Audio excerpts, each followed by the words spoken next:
सभी को मेरा प्रणाम। बच्चों, मैं आज उल्लास पद्य को प्रस्तुत करने जा रही हूँ। उल्लास का मतलब क्या है? क्या है उल्लास का मतलब? उल्लास का मतलब है उमंग और उत्साह। इस पद्य का रचयिता है सुभद्रा कुमारी चौहान। उल्लास पद्य का रचनाकार है सुभद्रा कुमारी चौहान जी है। इन महान कवयित्री का जन्म 1904 ईस्वी में। 1904 का मतलब है 1904 ईस्वी में आपकी जन्म हुई है। आपने आधुनिक युग की राष्ट्रीय धारा नाम से पुकारते हैं। आपने महात्मा गांधी जी के साथ राष्ट्रीय आंदोलन में सक्रिय भाग से लिया गया है। आपकी कविता में देशभक्ति के बारे में लिखा हुआ है। इसमें झांसी की रानी प्रमुख है। आपने आत्मरक्षा और स्वतंत्रता प्राप्ति आपके काव्यों का मुख्य विषय है। आपकी निधन 1948 ईस्वी में एक मोटर दुर्घटना में हुई है। 1948 का मतलब है 1948 में आपकी निधन हुई है। आपकी प्रमुख रचनाएं दो है। एक है मुकुल और त्रिधारा। ये दोनों भी आपकी प्रमुख रचनाएं हैं। आपने लिखी हुई कहानियाँ बिखरे हुए मोती एक है और एक सीधे साधे चित्र और उन्मादिनी है। ये दोनों भी आपने लिखा हुआ कहानी संग्रह है। प्रस्तुत कविता में कवि ने हमने क्या बताने जा रही है कि यह प्रेजेंट युग में आपकी आशावादी और एक इंसान ने कैसे जीना है और स्वार्थमय यह जगत में हमें कैसे रहना है, इसी के बारे में कवि ने यह बताने जा रही है। और इसमें आपकी भाषा बहुत सरलता से लिखी हुई है। प्रस्तुत कविता में कवि ने कवयित्री की बचपन में उन्होंने कैसे अपना जीवन को बिताया गया है, ऐसा प्रेममयी सक्रिय रीति नीति से उन्होंने अपने जीवन को बिताया है। इसी के बारे में कवि ने यहाँ बताया गया है। पहला पंक्ति इस प्रकार है। शैशव के सुंदर प्रभात का मैंने नव विकास देखा और यौवन की मादक लाली में यौवन का उल्लास देखा है। यहाँ कवयित्री ने कहते हैं शैशव का मतलब है बचपन, चाइल्डहुड है इसका मतलब। और प्रभात का मतलब है अर्ली मॉर्निंग। प्रभात का अर्थ है सुबह, अर्ली मॉर्निंग। और नव का अर्थ है न्यू, नया है। और यौवन का अर्थ है नौजवान, यंगस्टर का स्टेज। और मादक का अर्थ है नशा से बीतने वाला। और उल्लास का अर्थ है वो बहुत उत्साह और उमंग। यह कवयित्री हमें बताने चाहते हैं कि उन्होंने पैदा हुआ बचपन से ही यौवन तक उन्होंने बहुत उल्लास से अपने जीवन को बिताया है। और बचपन से ही और यौवन तक उन्होंने किसी विषय पर, किसी वस्तु पर, किसी एक घटना पर उन्होंने कभी भी उनको दुख नहीं पाया है। उसको भी उन्होंने अति प्रेम से लेकर अपने जीवन को बिताया है। और अगले प्यारा में कवि ने जग झंझा जकोर में मैंने आशा लतिका का विकास देखा। आशा लतिकाओं का विकास को देखा। आकांक्षा उत्साह प्रेम का और क्रम से प्रकाश देखा। दूसरे पंक्ति में कवयित्री ने कहते हैं कि जग का अर्थ है यह दुनिया, संसार है। ये दुनिया में झंझा जकोर का अर्थ है आंधी की हवा। एक बचपन यौवन में आने वाले आंधी के हवा है वो। और यौवन और आशा लतिकाओं का आता है एक क्रीपर्स का एक प्लांट है, क्रीपर्स है। और आकांक्षा का अर्थ है इच्छा। दूसरे प्यारा में कवि बताते हैं जग में अनेक से अनेक सारा सुख दुख कष्ट रहते हैं।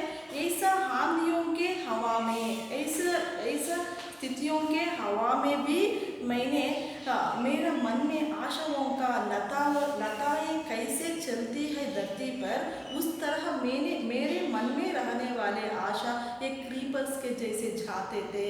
और मेरी आकांक्षा, मेरी उत्साह, मेरी प्रेम क्रम क्रम से प्रकाश डालने जैसे मेरे जीवन में आया है। अंत अंत में, यौवन के अंत में मेरा जीवन में सभी एक विषयों में, हर एक दिनों में, हर एक पूरे के पूरे में कवि का जीवन में प्रकाश को देखा है। कौन प्रकाश को देखा है? यहाँ कवयित्री सुभद्रा कुमारी चौहान जी ने बचपन से भी उन्होंने पाला पोषण के समय भी किसी एक विषय से उन्होंने नहीं दुख पाया है, और यौवन के बारे में आने के समय में भी उन्होंने हर एक विषयों में एक एक हंत पर एक एक प्रकाश को ढालने जैसे उन्होंने बढ़ा हुआ है। 3वीं प्यारा में कवि कहते हैं, जीवन में ना निराशा मुझको, जीवन में ना निराशा मुझको, और कभी रुलाने को आई, कभी मुझे रुलाने को आई। जग झूठा, जग झूठ है, जग झूठ है, और यह विरक्ति भी, जग झूठ है, यह विरक्ति भी है, नहीं सिखाने को आई। इस पंक्ति में जीवन में उन्होंने, उनका लाइफ में, उनका जीवन में छोटे से बड़े तक, बचपन से और यौवन तक के एक विषय को भी उन्होंने निराशा, निराशा का मतलब है आशा ना रही, आशा नहीं रहना, ऐसे विषयों में मुझको कभी रोने नहीं आया है। किसी विषयों पर भी मेरे जीवन में रोने का एक समय भी नहीं आया है, मैंने उस समय को नहीं दिया है रोने का, कष्ट का, दुख का, गम का, ऐसा विषयों पर मैंने कभी भी दुख नहीं पाया है, मेरे आंखों में आंसू भी नहीं आया है, किसी एक विषय को भी मैंने रोने का एक मन नहीं लगाया है। जग झूठ है, लेकिन हमारे ये जग सभी में से झूठ दिखाई देती है, झूठ दिखाई देती है, पाप दिखाई देती है, संकट दिखाई देती है, हर एक विषयों में भी झूठ दिखाई पड़ती है, लेकिन इसका विरक्ति भी है, मुझे इसका ऐसा उदासीन भी है, लेकिन नहीं सिखाने को आई। वो मुझे ऐसा पूरे देखिए तो मैंने उसको सांत्वना देने को चाहती हूँ, लेकिन उस पर मैंने उदासीन, उस पर मैंने बेजार कभी नहीं किया है। ये इस जगत में, इस संसार में बहुत से बहुत झूठ भी रहता है, बहुत से बहुत पूरे के पूरे रहता है, लेकिन वो विषयों पर मुझे कभी भी ऐसा देखकर दुख नहीं आया है, मैं किसी एक विषय को भी नहीं रोया है मेरे जीवन में। अगले प्यारा में कवियत्री ने कहती है, हरि दल की पहचान कराने, हरि दल की पहचान कराने, नहीं घृणा आने प्रेम, नहीं घृणा आने पाई, और नहीं अशांति हृदय तक अपनी, नहीं अशांति हृदय तक अपनी, और भीषणता लाने पाई। कवियत्री ने कहते हैं यहाँ हरी दल की मीन्स हरियाली दल मीन्स सुख और दुख, ऐसा प्रपंच में गरीब अमीर, सुख दुख और रोना हंसना, इस अनेक तरह के विषय रहते हैं, उसको पूरे को मैंने पहचाना है। किसी वर्गों को, गरीब लोगों को, अमीर लोगों को, ऐसा भेदभावों को मैंने सभी को देखा है, पहचाना है, देखकर मैंने पहचाना है, लेकिन उस पर मैंने कभी तिरस्कार नहीं किया है। ये प्रपंच का हालत रहने ऐसा है, इसीलिए हमें किसके लिए वो कष्ट, किसके लिए हमें बेजार करना चाहिए, नहीं चाहिए। ये सभी विषयों में मुझे तिरस्कार नहीं था, ऐसा भेदभाव रहते हैं, और इसीलिए उन्होंने नहीं अशांति हृदय तक, मेरा हृदय को भी इस विषयों को देखकर अशांति भी नहीं आया है, लेकिन इसके तरफ से हमें क्या तभी करना चाहिए, इस सभी को हमें दूर करना चाहिए, ऐसा मेंटालिटी थी वो कवियत्री को। और भीषणता लाई और भयानक, इस पूरे देखने को, हमारे संसार का ये पूरे देखने को भयानक होता है। भीषणता का अर्थ है भयानक, भयानक होता है, लेकिन मैंने ऐसा डर नहीं पाता चाहती थी। ये सभी को हंत हंत से हमें दूर करने को मैं चाहती थी, इसीलिए मेरे हृदय को अशांति लेने को क्या भी नहीं थी। कवि अगले कहते हैं, मैंने सदा किया है सबसे, मैंने सदा किया है सबसे और मधुर प्रेम का ही व्यवहार। मैंने सबसे सदा किया है मधुर प्रेम की व्यवहार और विनिमय में पाया सदैव ही। मैंने विनिमय में पाया सदैव की कोमल हंस तल का प्यार, कोमल हंस तल का प्यार। इसमें मैंने वो कवियत्री ने कहा सदा के लिए, सदा व्यक्तियों के लिए क्या किया है, प्रेम से व्यवहार किया है। व्यवहार का मतलब है बिहेवियर। मैंने सदा पूरे को लोगों के साथ में मैंने मेरा बिहेवियर तो प्रेम से किया गया है। लेकिन विनिमय पाई सदैव, मैंने सभी को मेरे तरफ से एक्सचेंज और लेने देना और लेना देना और देना, ये सभी विषयों में मैंने प्रेम से उनके साथ किया गया है। और कोमल अंतरतल का प्यार, कोमल का मतलब है मृदु रीति का, मेरा अंतरंग से प्यार को मैंने दिखाया है। ये जग को, ये दुनिया को, ये लोगों को मैंने मेरा व्यवहार और उनका साथ में मैं रहने सहन का पूरा का मैंने अंतरंग से प्यार को भरकर, प्यार से देकर, प्यार से उनके साथों में मैंने व्यवहार किया गया है।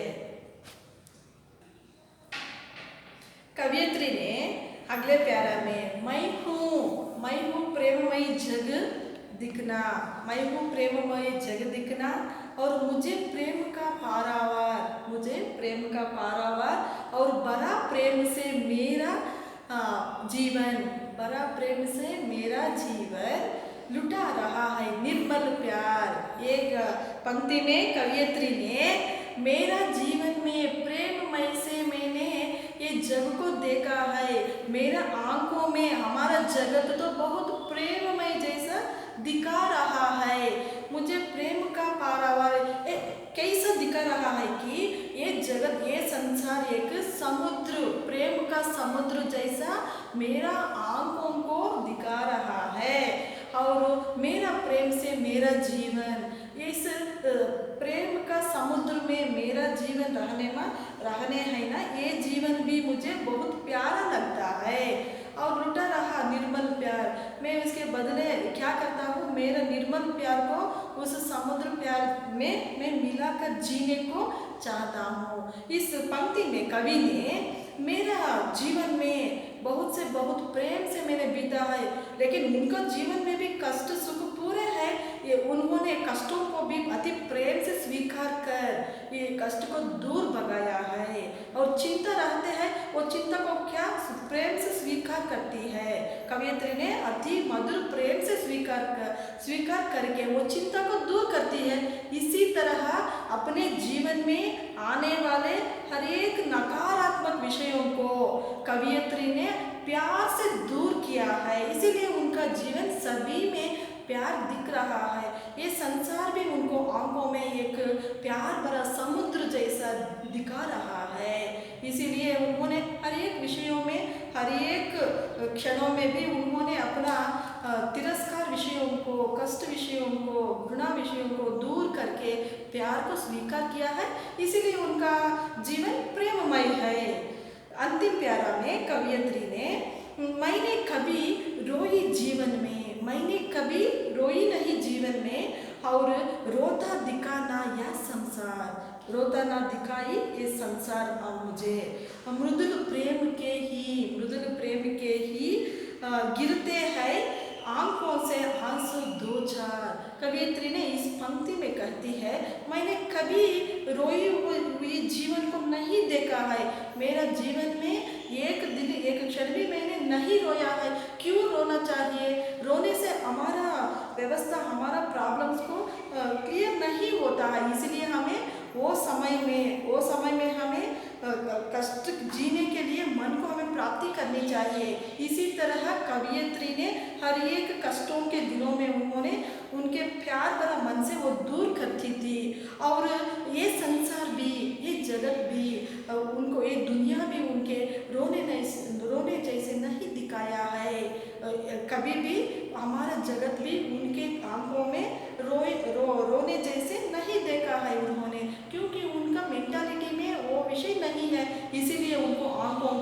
जगत भी नहीं होता था। और मृदुल प्रेम की ये सभी दिया हुआ भगवान, ये मृदुल प्रेम से हमारा वो सॉफ्ट मेंटालिटी में मृदुल हृदय से कवयित्री ने अपने आंखों से दो